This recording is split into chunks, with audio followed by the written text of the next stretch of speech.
Oh, that touched a nerve, didn't it? You don't point at Then me. stop giving me reasons to. I am holding on to my patience by a thread. Keep laughing and you'll see what happens when it snaps. Ladies. Wait, what do you mean I'm suspended? Her voice trembled for the first time. The woman who once ruled with fire now stood frozen, eyes darting across the silent boardroom. 12 faces stared back, calm, unflinching. And at the end of the table stood him, the black CEO whose single phone call had turned her world upside down. No shouting, no revenge, just justice long overdue. This is the story of how fear lost its crown and truth found its voice. When the woman everyone feared met the man who made one call that changed everything. Welcome, story lovers. From where are you watching? Hit the like button and drop your city name in the comments so we can see how far our story travels. The walls of the Langford estate gleamed like polished ivory, towering above the city that could barely afford to look up. Inside, perfection was the only acceptable standard. Every glass shone, every servant moved in silence, and every mistake was met with the kind of stare that could make a grown man tremble. That stare belonged to Victoria Langford, the billionaire's wife. Her beauty was undeniable, her power unquestionable, and her temper legendary. She had married into wealth, but ruled it like she was born for the throne. Her husband, Charles Langford, rarely appeared in public, leaving her to manage the empire's image. Employees whispered that she didn't need his money to feel powerful. She needed control. From the mansion's marble halls to the corporate boardrooms, her voice commanded through speakerphones. Victoria's presence carried a chill that froze everyone in place. In her world, status was everything. Her charity galas weren't about kindness. They were performances of dominance. Even those who smiled beside her did so out of fear. Because one word from her could end careers, ruin reputations, or make a person disappear from the company entirely. But beneath that empire of fear, things were shifting. A new figure had risen within Langford Industries. Elias Carter, a black CEO with a quiet strength that didn't need to shout. He'd earned his way through grit and brilliance, not family or fortune. And while Victoria saw most people as replaceable, something about him unsettled her. He didn't flinch. He didn't bow. He simply did his job, and did it better than anyone she'd ever met. No one dared challenge Victoria Langford. Not the investors, not the staff, not even her husband, but soon. One phone call from Elias would do what no one else had ever dared. Make the woman everyone feared finally face herself. It began quietly, like a hairline crack in glass. One morning, an assistant forgot to bring Victoria's tea exactly 2 minutes after her meeting began. A simple mistake, but the aftermath was anything but. She fired the woman on the spot in front of everyone, her voice slicing through the room like a blade. "If you can't respect time," she hissed, "you don't deserve to be here." No one spoke. No one looked up. And yet, from the far end of the table, Elias Carter watched in silence. He didn't look away, not even when her eyes met his. That moment, just a few seconds, shifted the balance in the room. Over the next few weeks, Elias began noticing the patterns others ignored. The staff walked on eggshells, terrified of the next outburst. The cleaning crew avoided eye contact. Executives rehearsed their words before every board meeting. Victoria Langford wasn't just feared, she was worshipped through silence. But to Elias, that wasn't leadership. It was tyranny. Then came the gala, a night meant to showcase the Langford Foundation's latest humanitarian project. Cameras flashed, reporters smiled, and Victoria glowed under the lights.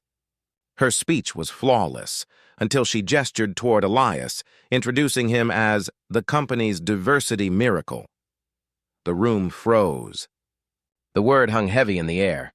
Elias forced a polite smile, but inside something broke. He had earned his position through decades of hard work, not charity. Yet in that moment, she reduced him to a symbol, a token to polish her image. Later that night, whispers spread. "Did you hear how she spoke to him? I can't believe she said that on camera." Still, no one confronted her. No one ever did. But Elias didn't need confrontation. He needed truth. Over the next few days, he gathered evidence, emails, recordings, witness accounts, proof of how Victoria's reign of fear had crossed into corporate abuse. He didn't plan revenge. He planned accountability. And when the moment came, he didn't raise his voice or call for a meeting. He made one phone call.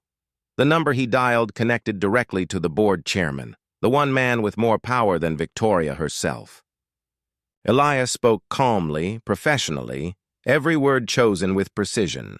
"I believe it's time the board reviewed Mrs. Langford's conduct," he said. "There are things they need to see."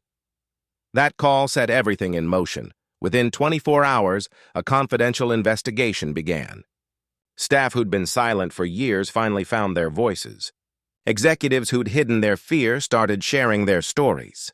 Victoria didn't know it yet, but the walls she'd built with arrogance and fear were beginning to crumble. The next morning, her phone rang endlessly. Messages poured in. Her assistant, a new one terrified, hesitated before entering her office. "Ma'am, the board requested your presence. Immediately." For the first time in years, Victoria Langford didn't understand what was happening. And for the first time ever, the people around her weren't afraid. They were watching. The boardroom was silent when Victoria entered. Not the silence of respect, but the kind that follows a storm. 12 men and women sat waiting, their faces unreadable. Elias was there too, standing near the far end of the table, his calm presence cutting through the tension like a quiet truth. Victoria's heels clicked sharply against the marble floor. "I hope this is quick," she said coldly. "I have a foundation event this afternoon." But no one responded. The chairman simply slid a folder across the table. "Mrs. Langford," he began, "we've received multiple reports of misconduct, verbal abuse, discrimination, misuse of authority." Her face hardened. "From who?" Elias didn't speak. He didn't have to.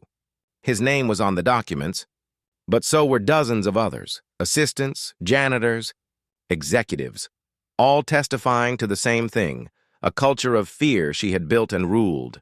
The color drained from her face as the chairman continued, effective immediately. "You are suspended pending a full review." For the first time, her voice cracked. "You can't do this to me. Do you know who I am?" Elias met her gaze, calm, steady, unshaken. "Yes," he said quietly. "And now, so does everyone else." The room seemed to exhale. Years of silence broken in a single moment. Victoria stood frozen, the woman everyone feared, suddenly powerless. And for the first time, fear didn't rule the room. Truth did. Dear audience, where are you watching from? Drop your city name in the comments. The days that followed were eerily quiet. The once bustling Langford estate, where even the slightest sound invited punishment, now echoed with uncertainty and freedom. Employees spoke softly at first, then with confidence. Laughter returned to halls that had known only fear. Victoria Langford vanished from public view. Her name faded from the company's website, her portraits quietly removed from the walls she once ruled. For years, she had been the face of elegance, charity, and control, until one call exposed what lay beneath the surface, cruelty disguised as leadership. Elias didn't celebrate. He never wanted revenge. He wanted accountability and change. Under his leadership, Langford Industries transformed. Policies were rewritten, workplace protections strengthened, and the company's foundation began funding minority-led startups. The empire that once symbolized privilege and power began to stand for fairness and dignity. Yet, for all the progress, Elias carried one haunting thought. Why had it taken so long for people to speak up? How many others across the world lived in quiet submission, crushed under invisible hierarchies and silent prejudice? Because racism doesn't always shout. Sometimes it hides behind polished smiles and polite cruelty. Elias's story wasn't about victory. It was about awakening, a reminder that power can blind, but truth always finds its way through the cracks. So the next time fear tells you to stay silent, remember this. One voice, one call, one act of courage can shake even the tallest empire. Thanks for watching. Subscribe for more powerful stories.